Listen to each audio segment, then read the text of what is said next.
नमस्कार, 5 की बात में आपका स्वागत है। मैं हूं अखिलेश शर्मा। हम शुरुआत कर रहे हैं यूपी की महाभारत से, जिसकी तैयारियां जोर शोर से चल रही हैं। दिल्ली में इस समय बीजेपी अध्यक्ष जेपी नड्डा की एक महत्वपूर्ण बैठक चल रही है, जिसमें कि यूपी बीजेपी के अध्यक्ष स्वतंत्र देव सिंह मौजूद हैं। साथ ही सुनील बंसल भी इस बैठक में हैं। धर्मेंद्र प्रधान, राधा मोहन सिंह भी इस बैठक में आए हुए हैं। बताया गया है कि जो बीजेपी अपनी रणनीति को धार देते हुए अगले महीने की शुरुआत से उत्तर प्रदेश के चारों कोनों से रथ यात्राओं की शुरुआत करने जा रही है, जिसके बारे में हमें कुछ महत्वपूर्ण जानकारी मिली है। ये चारों कोनों से उत्तर प्रदेश में रथ यात्रा शुरू की जाएगी। ये पहले सप्ताह में होगी, दिसंबर के पहले सप्ताह में इसको शुरू करने की योजना बनाई गई है। पश्चिमी उत्तर प्रदेश, पूर्वांचल, ब्रज, अवध और बुंदेलखंड, तमाम जो महत्वपूर्ण क्षेत्र हैं चुनावी दृष्टि से उत्तर प्रदेश के, इनको छुएगी ये बीजेपी की यात्राएं हैं। इन्हें विजय संकल्प यात्रा भी कहा जा सकता है या कुछ और भी नाम हो सकता है। इसी बारे में आज यहां दिल्ली में चर्चा चल रही है। और जैसा हमने कहा है कि दिसंबर के पहले सप्ताह में इन तमाम यात्राओं को शुरू करने की योजना बनाई जा रही है। पार्टी की कोशिश ये है कि हर विधानसभा क्षेत्र में यह रथ यात्रा जाए, सभी 403 विधानसभा क्षेत्रों को छुए, ताकि मतदाताओं के साथ सीधा संपर्क हो सके। यात्रा के रूट को लेकर, स्वरूप को लेकर इस समय बैठक चल रही है, जिसमें अंतिम रूप दिया जा रहा है। और इसमें जैसा हमने कहा है कि यूपी बीजेपी के नेता जेपी नड्डा के साथ इस बैठक में मौजूद हैं। यह भी कहा गया है कि जो यात्राएं होंगी इनमें यूपी के तो मंत्री होंगे ही शामिल, साथ ही जो केंद्र सरकार के मंत्री हैं उन्हें भी इसमें रखा जाएगा, ताकि मंत्रियों के जरिए यूपी और केंद्र सरकार की जो उपलब्धियां हैं उन्हें सीधे मतदाताओं तक पहुंचाया जा सके, उनका प्रचार प्रसार हो सके। बताया गया कि यह करीब 2 हफ्ते तक ये यात्राएं चल सकती हैं और चारों का समापन एक साथ एक ही दिन लखनऊ में हो सकता है, जिस पर कि एक बड़ी रैली आयोजित करने की योजना, जिसमें कि खुद पीएम मोदी हिस्सा ले सकते हैं। माना जा रहा है कि 25 दिसंबर, जो कि पूर्व प्रधानमंत्री अटल बिहारी वाजपेयी का जन्मदिन है, हो सकता है कि उस दिन ये चारों यात्राएं लखनऊ में समाप्त हों। दूसरी तरफ यात्रा करने में अखिलेश यादव भी पीछे नहीं है। हम सब जानते हैं कि उनकी समाजवादी विजय रथ यात्रा लगातार चल रही है। अक्टूबर में उनकी यात्रा शुरू की गई थी और 13 अक्टूबर को कानपुर से अखिलेश यादव ने इन यात्राओं की शुरुआत की थी। दूसरी बार 31 अक्टूबर को हरदोई में यात्रा निकाली गई थी। तीसरा चरण इसका 14 नवंबर को कुशीनगर में हुआ था और कल पूर्वांचल एक्सप्रेसवे पर गाजीपुर से लखनऊ तक इसका चौथा चरण चला है। तो इस तरह से यूपी के महाभारत के लिए तमाम तैयारियां शुरू हो चुकी है। इस पर चर्चा करने के लिए हमारे साथ खास मेहमान मौजूद है। हमारे साथ नाहिद लारी खान साहब हैं, जो कि समाजवादी पार्टी के प्रवक्ता हैं। हमारे साथ शांत प्रकाश जाटव जी हैं, जो कि बीजेपी के नेता हैं। निर्मल पाठक, वरिष्ठ पत्रकार, भी हमारे साथ जुड़ गए हैं।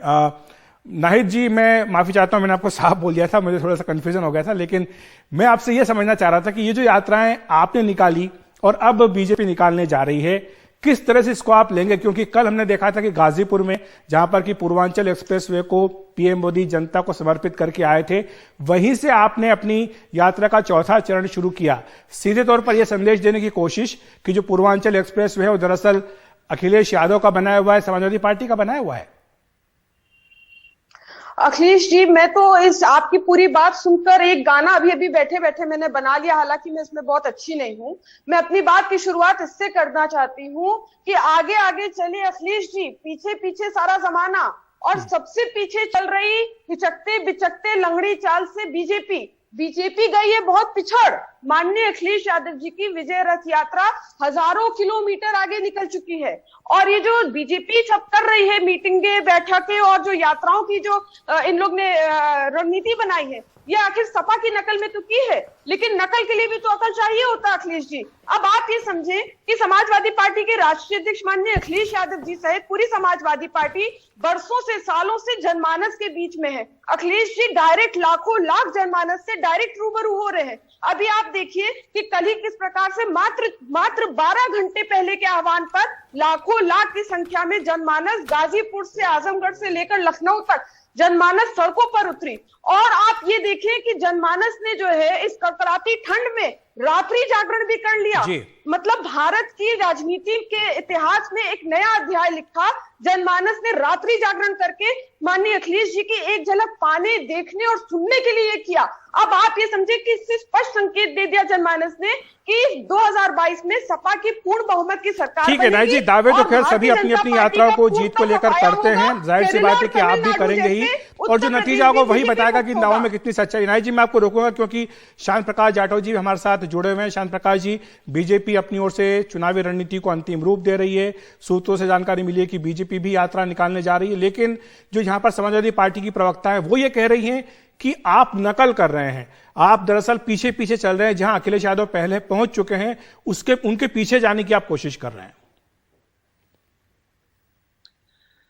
देश में, प्रदेश में हमने जो विकास के कार्य किए वो जन जन तक पहुंचे, इस आशय को लेकर के यात्राओं के आयोजन की तैयारी चल रही है। हर सूबे तक, हर जिले तक वो यात्राएं पहुंचे और उसका उल्लेख जो विकास का हमने उत्तर प्रदेश में कार्य किया वो जन जन तक पहुंचे, इस आशय के साथ में हम इसकी तैयारी में हैं। और जिस प्रकार से बहन जी ने कहा कि हम उनके पीछे हैं, तो ये आगे और पीछे का तो क्रम जो है चलता रहेगा। मुझे लगता है कि ये बहुत ज्यादा महत्वपूर्ण विषय नहीं है कि उन्होंने पहले शुरू कर दिया या हम बाद में कर रहे हैं। ये चुनाव है, कोई आगे करेगा कोई बाद में, इसको इस तरीके से ही देखना चाहिए।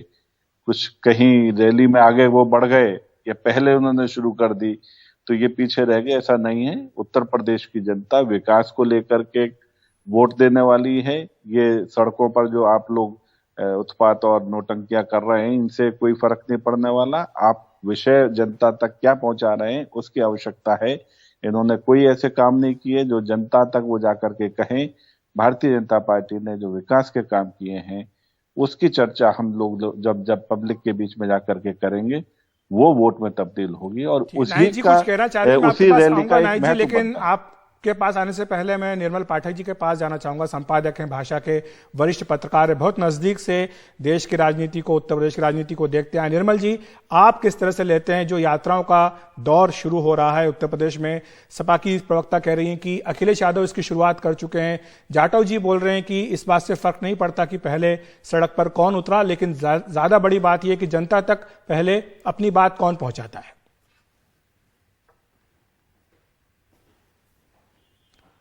निर्मल जी, शायद म्यूट किया हुआ है आपने अपना माइक, इसको अगर आप ठीक कर सकें, अगर आपको मेरी आवाज आ रही हो। एक सॉरी, ये म्यूट था। हाँ, बोलिए। मैं ये कह रहा था कि जिस तरह इलेक्शन मशीनरी की अगर हम उसको अगर कंपेयर करते हैं पॉलिटिकल पार्टीज के बीच में, चाहे राष्ट्रीय हो या क्षेत्रीय दलों के साथ भी अगर उसको कंपेयर करें, तो भारतीय जनता पार्टी से बढ़िया इलेक्शन मशीनरी अभी किसी भी पॉलिटिकल पार्टी के पास नहीं दिखती है, कम से कम उत्तर भारत में। दक्षिण भारत के जो राज्य हैं उनमें हैं कुछ ऐसे क्षेत्रीय दल जो लगातार 24 घंटे जिस तरह से भारतीय जनता पार्टी लगी रहती है, वो चुनाव में जा रहे हों या नहीं जा रहे हों, सरकार में हो या नहीं हो, जिन राज्यों में सरकारों में नहीं, जिन राज्यों में उनकी सरकारें नहीं है, वहां वो लगातार लड़ते भिड़ते हुए दिखते हैं।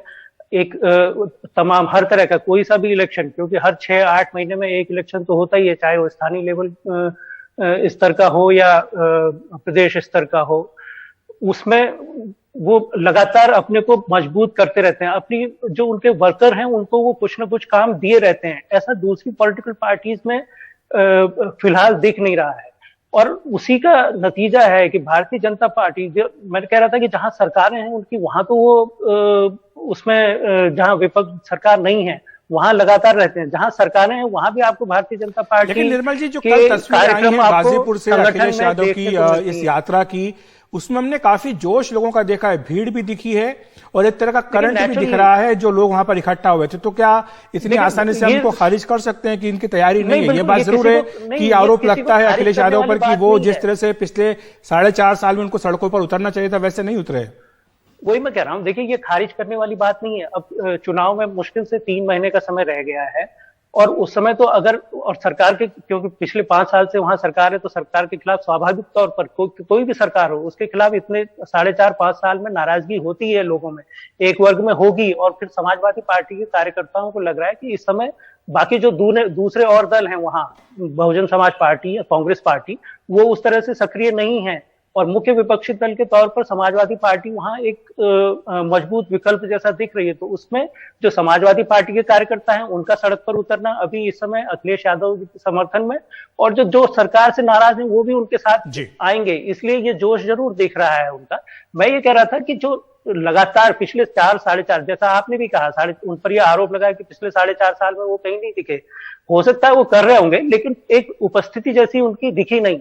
तो उस मामले में भारतीय जनता पार्टी दूसरे दलों से आगे है जी। और अभी आपको ध्यान होगा, पिछले जो 2017 के चुनाव हुए थे, उसमें 45 दिन में भारतीय जनता पार्टी ने 900 सभाएं की थी। मतलब ये मुझे लगता है कि वो अगला चरण होगा बीजेपी का, एक जो आक्रामक तरीका होता है उसको कारपेट बॉम्बिंग बोलते हैं बीजेपी की भाषा में, वो शायद बाद में उसका 3 महीने का समय बहुत क्रूशियल जी। निर्मल जी, मैं एक सेकंड आपको रोकूंगा क्योंकि नाहिद जी काफी देर से इंतजार कर रही हैं, वो अपना कुछ बात कहना चाहती है। नाहिद जी, आप इससे पहले कि अपनी बात कहें, यही प्रश्न जो मैंने निर्मल जी से कहा था कि यह बात जरूरी कि आप दावा करें कि आप सड़कों पर बीजेपी से पहले उतर गए, बीजेपी काफी पीछे आपके रह गई, लेकिन 4.5 साल में सड़क पर आप कहां थे, यह सवाल बार बार आपसे पूछा जाता है।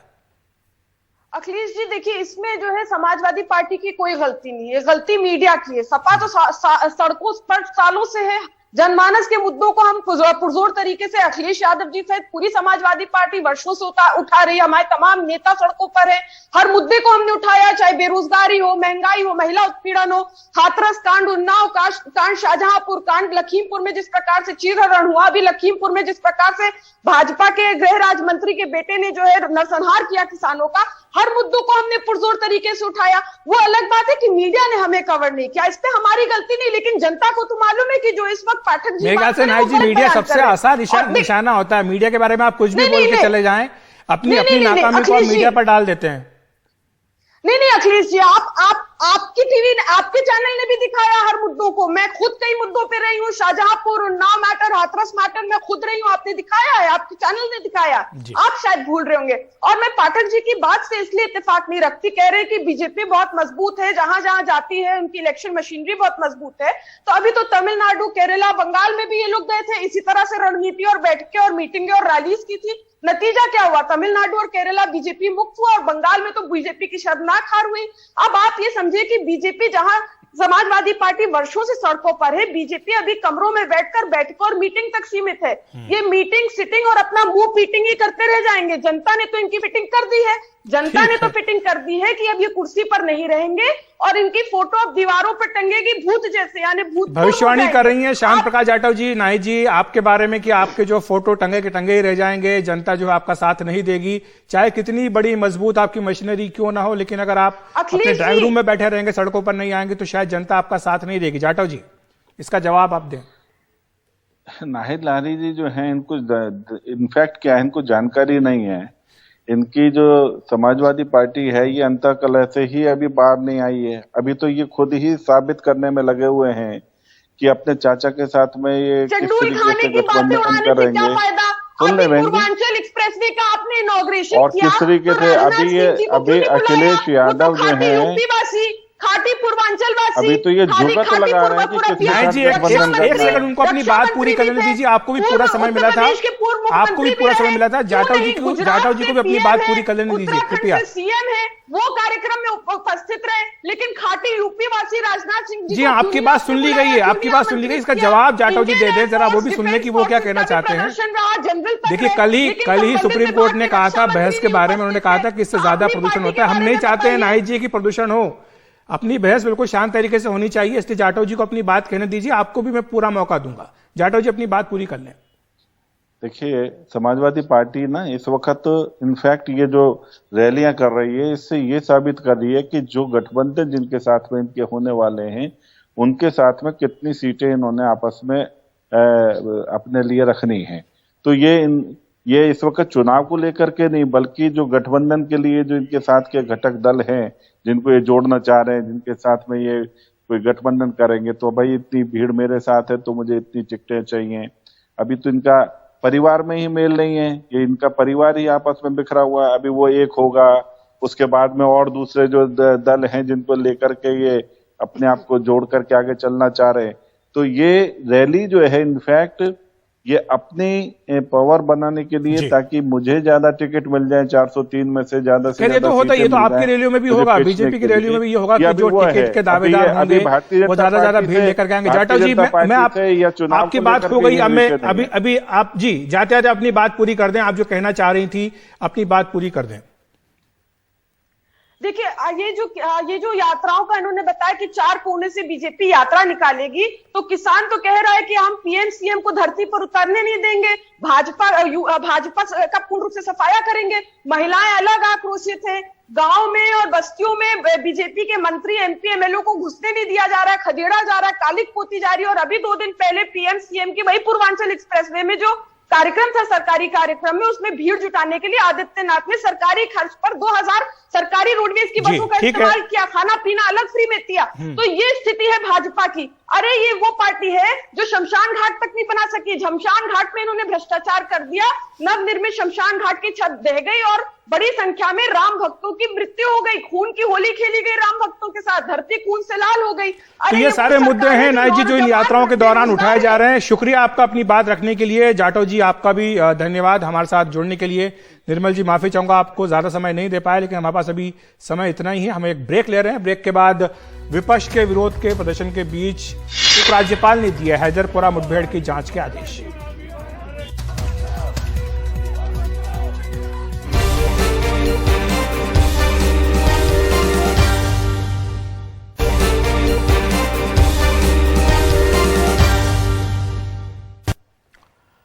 जम्मू कश्मीर के उपराज्यपाल मनोज सिन्हा ने हैदरपुरा में हुई मुठभेड़ की मजिस्ट्रेट जांच के आदेश दे दिए हैं। इसकी जांच एडीएम रैंक के अधिकारी करेंगे। उपराज्यपाल के कार्यालय की ओर से ट्वीट कर इस जांच के बारे में बताया गया। इसमें कहा गया है कि एक समयबद्ध तरीके से रिपोर्ट आने पर सरकार उचित कार्रवाई करेगी। प्रशासन एक बार फिर इस बात को दोहराता है कि किसी के साथ भी अन्याय नहीं होगा, बेगुनाह लोगों की सुरक्षा होगी। हैदरपुरा में हुई मुठभेड़ में 4 लोगों की मौत हुई थी, जिसमें 2 आतंकी और 2 कथित रूप से आतंकियों की मदद करने वाले कारोबारी मारे गए थे। कारोबारियों की मौत पर सवाल उठ रहे थे। अब इस मामले की मजिस्ट्रेट जांच के आदेश दे दिए गए हैं। इस घटना को लेकर पीडीपी और नेशनल कॉन्फ्रेंस लगातार प्रदर्शन कर रहे हैं।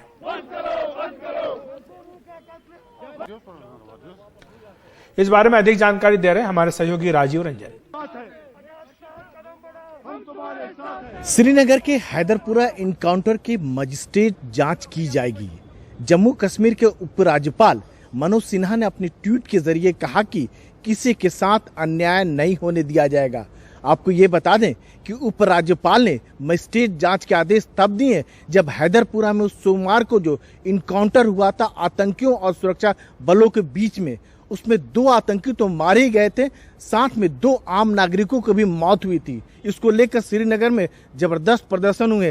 खासतौर से जो कश्मीर की जो रीजनल पार्टी है, चाहे नेशनल कॉन्फ्रेंस की बात करें चाहे पीडीपी की बात करें, उन्होंने साफ तौर पर यह कहा कि पुलिस ने इन लोगों के साथ ज्यादती की है, कि जो मांग कर रहे थे कि उनको जो परिवार वालों को जो मारा गया है वो आतंकी नहीं है, वो व्यापारी हैं, और पुलिस ने जानबूझकर उन पर यह आरोप लगाया है। नई दिल्ली से राजीव रंजन, एनडीटीवी इंडिया। वक्त एक ब्रेक का। ब्रेक के बाद अरुणाचल प्रदेश में भारत के इलाके में चीन ने बनाई दूसरी अवैध बस्ती।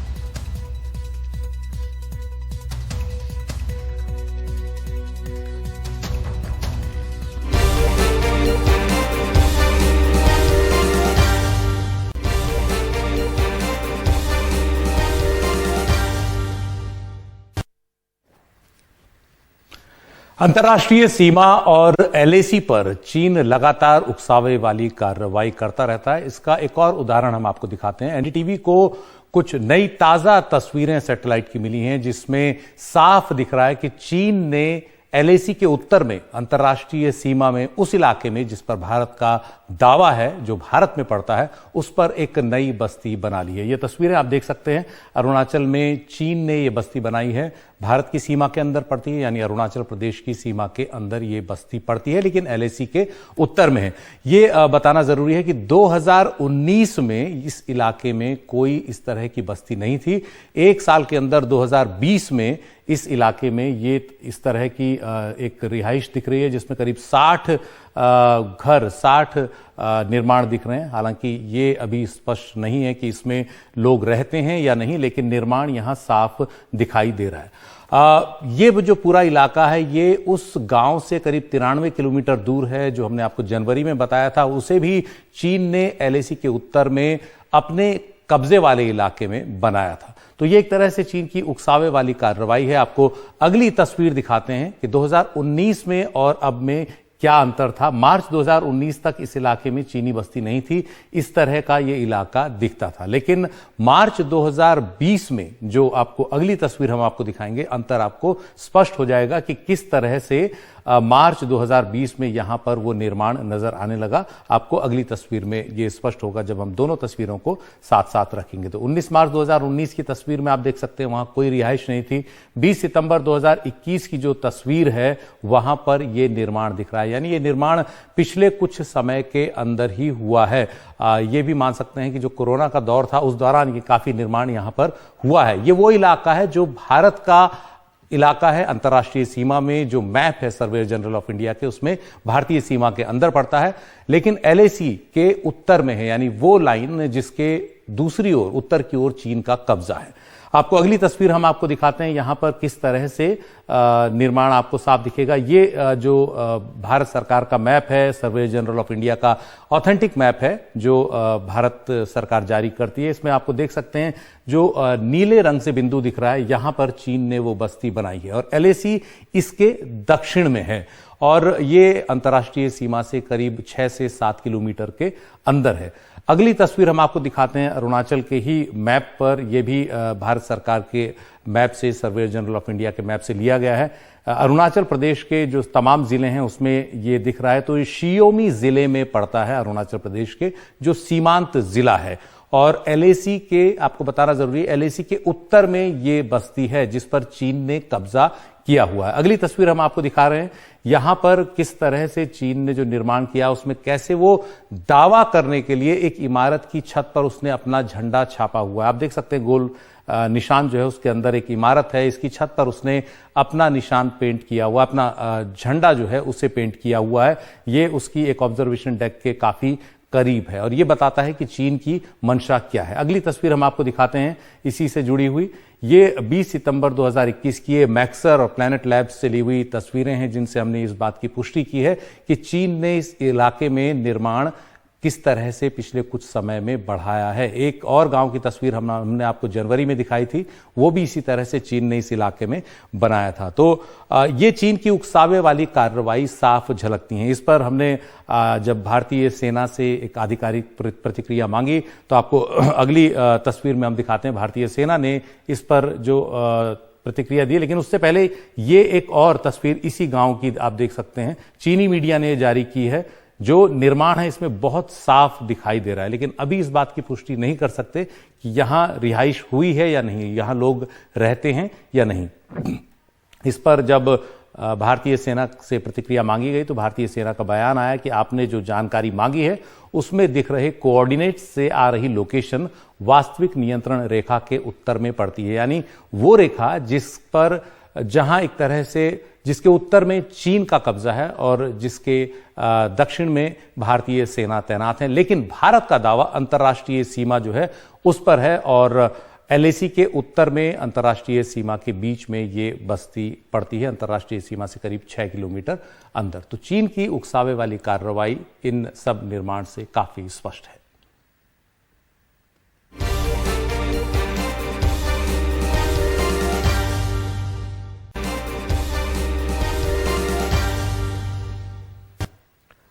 मेघालय के राज्यपाल सत्यपाल मलिक ने कहा है कि किसान आंदोलन से बीजेपी को बहुत ज्यादा नुकसान होगा। एनडीटीवी से उन्होंने कहा कि लखीमपुर मामले में केंद्रीय मंत्री अजय मिश्रा टेनी को खुद ही इस्तीफा दे देना चाहिए। ऐसे में किसान आंदोलन में आपको लगता है कि वहां के मुख्यमंत्री योगी आदित्यनाथ हैं और वो अक्सर जो है उनकी जो बयानों को लेकर वो चर्चा में रहते हैं, वो कहते हैं लॉ एंड ऑर्डर की बात करते हैं। आपको लगता है कि किसान आंदोलन से वहां पर भी बीजेपी को नुकसान होने वाला है? सब जगह होगा। चौधरी चरण सिंह ये कहते थे कि दिल्ली का रास्ता खेत से होकर गुजरता है। अगर खेत और खेत वाला खुशहाल नहीं है तो आपकी कामयाबी नहीं होगी। तो आपको लगता है कि उत्तर प्रदेश में नुकसान होने वाला है? सब जगह होने वाला है और पार्लियामेंट में तो आप ढूंढे नहीं मिलेंगे। पार्लियामेंट में भी इसका नुकसान होगा अगर किसान आंदोलन? नुकसान नहीं होगा साहब, आप साफ हो जाएंगे। जो मेरा फीडबैक है, जो मैं लोगों से मिलता जुलता हूं। सर आखिरी सवाल आपसे, उत्तर प्रदेश में लखीमपुर में जो हुआ उसमें अजय मिश्रा टेनी जो केंद्रीय गृह राज्य मंत्री हैं वो अभी भी अपने पद पर बैठे हुए हैं और उनका बेटा इस वक्त जेल में है। आपको लगता है क्या ये नैतिक है? और जब सुप्रीम कोर्ट से इतनी फटकार पड़ रही है उत्तर प्रदेश पुलिस को, उत्तर प्रदेश सरकार को। सुप्रीम कोर्ट ने कल रिटायर्ड जस्टिस हैं हाईकोर्ट पंजाब के, उनको बोल दिया कि आप मॉनिटर करिए, यानी कोर्ट को भी उत्तर प्रदेश पुलिस की जांच पर यकीन नहीं है। आपको लगता है अजय मिश्रा टेनी का मंत्रिमंडल रहना चाहिए? एक मिनट भी नहीं रहना चाहिए, खुद ही छोड़ देना चाहिए। नहीं छोड़े तो उनको जिन्होंने बनाया उनको हटा देना चाहिए। लोग ये कह रहे हैं कि उत्तर प्रदेश में चुनाव है और उनको हटा दिया तो ब्राह्मण वर्ग नाराज हो जाएगा, उसके तमाम पहलुओं पर चर्चा होती है, इन सब चीजों को लेकर के होती है। लेकिन और ये भी रिपोर्ट में सामने आया है कि उनके बेटे की बंदूक से गोली भी चली थी। वो पूरी तरह इन्वॉल्व है। उससे पहले जो उसकी स्पीच है मिनिस्टर की, उसके बाद ही हटा देना चाहिए था उसको, जब उसने कहा कि बेहोश में रहो मैं ठीक कर दूंगा। ये किसी मिनिस्टर की भाषा नहीं होती है। ये पूरी बातचीत आप देख सकते हैं आज शाम 7 बजे एनडीटीवी इंडिया पर। बात करते हैं सुप्रीम कोर्ट की। बच्चों के खिलाफ अपराध पर सुप्रीम कोर्ट ने एक बड़ा फैसला किया है। यौन इच्छा से बच्चों की यौन अंगों को छूना पॉक्सो के तहत अपराध है। ऐसे मामलों में स्किन टू स्किन कांटेक्ट जरूरी नहीं है, यह सुप्रीम कोर्ट ने अपने फैसले में कहा है। पॉक्सो की धारा 7 के तहत स्पर्श या शारीरिक संपर्क को प्रतिबंधित करना बेतुका है और अधिनियम के इरादे को नष्ट कर देगा जो बच्चों को यौन अपराधियों से बचाने के लिए बनाया गया है। इस फैसले पर अधिक जानकारी दे रहे हैं हमारे सहयोगी आशीष भार्गव।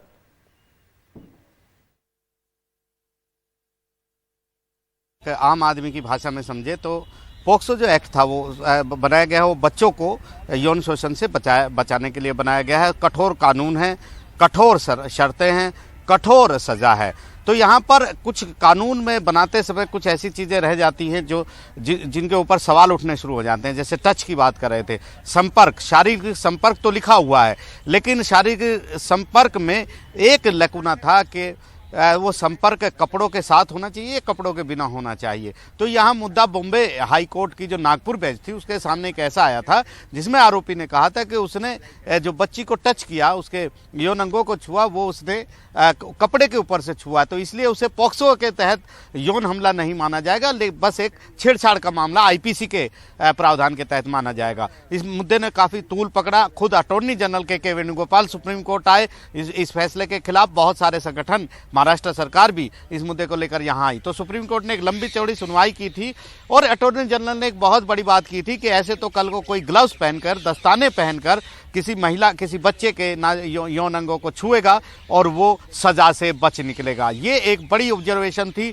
सुप्रीम कोर्ट ने इसको सराहा है, इसको माना है, इसे स्वीकार किया और सुप्रीम कोर्ट ने एक कानून को निर्धारित कर दिया है कि किसी भी बच्चे के यौन अंगों को अगर कोई व्यक्ति छेड़ता है, उसको छूता है, तो वो टच जो है कपड़ों के साथ हो या कपड़ों के बिना हो, स्किन टू स्किन जरूरी नहीं है कि त्वचा से त्वचा का संपर्क हो, या इसके लिए यौन इंटेंट होना काफी है, यानी यौन इच्छा से अगर कोई किसी बच्चों के यौन अंगों को छुएगा, चाहे वो कपड़े पहने हुए हैं या नहीं पहने हुए हैं, उससे इससे कोई फर्क नहीं पड़ेगा।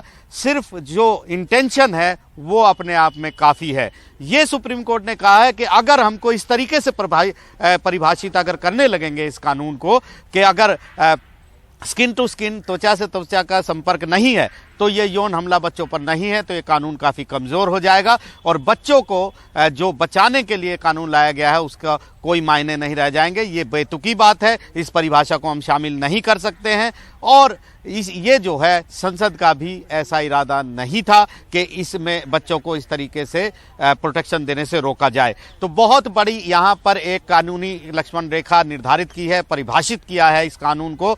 और जो आरोपी जिसको हाई कोर्ट ने बरी कर दिया था, ट्रायल कोर्ट ने सजा दी थी, बॉम्बे हाई कोर्ट ने बरी कर दिया था, उसको 3 साल की सजा दी है सुप्रीम कोर्ट ने और 500 रुपए का जुर्माना भी लगाया है। तो एक बड़ा फैसला यहाँ पर सुप्रीम कोर्ट का आया है जो बच्चों के अधिकारों को लेकर, बच्चों को यौन हमलों से, यौन शोषण से बचाने के लिए जो एक कानून था उस पर एक नई छाप देश की सबसे बड़ी अदालत ने छोपी है।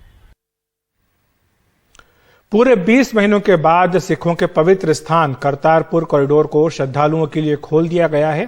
दर्शन करने वालों में पंजाब के मुख्यमंत्री चरणजीत सिंह चन्नी भी शामिल हैं, जो आज अपनी पूरी कैबिनेट के साथ पाकिस्तान में बने ऐतिहासिक गुरुद्वारे दरबार साहिब में पहुंचे। और मुख्यमंत्री चरणजीत सिंह चन्नी के करतारपुर पहुंचने की खबर पाकर वहां बड़ी संख्या में शिक्षक भी पहुंच गए थे। वो स्थायी नौकरी की मांग कर रहे थे। इस वक्त हम करतारपुर कॉरिडोर के बिल्कुल ठीक बाहर खड़े हुए हैं और महज कुछ मिनट पहले पंजाब के मुख्यमंत्री चरणजीत चन्नी करतारपुर कॉरिडोर से बाहर आए।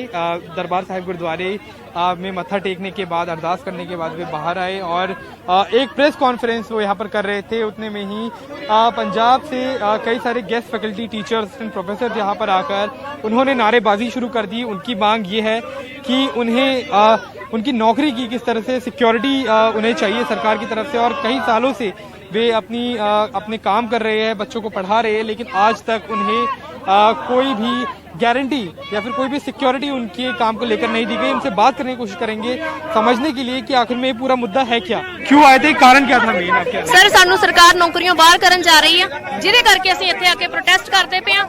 ਸਾਡੇ ਵਾਸਤੇ ਇਹ ਤੋਂ ਵੱਡੀ ਜਗ੍ਹਾ ਕੋਈ ਨਹੀਂ ਹੈਗੀ, ਠੀਕ ਆ? ਅਸੀਂ ਇੱਥੇ ਹੀ ਪ੍ਰੋਟੈਸਟ ਕਰਾਂਗੇ। ਸਾਨੂੰ ਜੌਬ ਸਿਕਿਉਰਿਟੀ ਚਾਹੀਦੀ ਹੈ। ਅਸੀਂ ਪੂਰੇ ਪੰਜਾਬ ਦੇ ਵਿੱਚ 906 ਬੰਦੇ ਆ जिन्हों की जॉब सिक्योरिटी सानू चाहिए है। सीएम चन्नी साहब ने मतलब जब ज्वाइन किया था आफ्टर 10 डेज एक न्यूज निकाली जो 20 साल का रुका काम था, उसे एडवर्टाइजमेंट के थ्रू निकाल दिया कि हम 1100 कुछ प्रोफेसर जड़े रेगुलर भर्ती करने जा रहे हैं। जो पहले हम जो गेस्ट फैकल्टी लेक्चरर्स है ऑलरेडी काम कर रहे हैं। 577 पोस्ट 577 पोस्ट जड़ी पहले खाली है वो अब भरो। जो जेन्युइन पोस्ट है जहाँ पर हम काम कर रहे हैं उसे क्यों आप निकाल रहे हैं? तो ये मांग है इन सभी गेस्ट फैकल्टीज की। 900 से ऊपर लोग कह रहे हैं कि 17 से 18 दिन हो चुके हैं वो मुख्यमंत्री आवास के बाहर बैठकर ठंड में प्रदर्शन कर रहे हैं, अपनी मांगों को उठा रहे हैं, लेकिन अभी तक उन्हें सरकार की तरफ से कोई भी आश्वासन नहीं दिया गया। हालांकि वादे कई सारे इनके साथ किए गए थे कि इनकी मुलाकात मुख्यमंत्री से करवाई जाएगी, लेकिन वो सभी वायदे महज वायदे बनकर रह गए और उनके ऊपर कोई भी अमल नहीं किया गया। जो इन अध्यापकों ने ये प्रोटेस्ट किया है, क्या उसके बाद सरकार कोई कड़ा कदम लेगी? क्या सरकार इन लोगों की मांगे, इन अध्यापकों की मांगे पूरी करने के लिए सीरियसनेस दिखाएगी? कैमरा पर्सन अशोक महले के साथ नक्शे डोंगरे, NDTV इंडिया।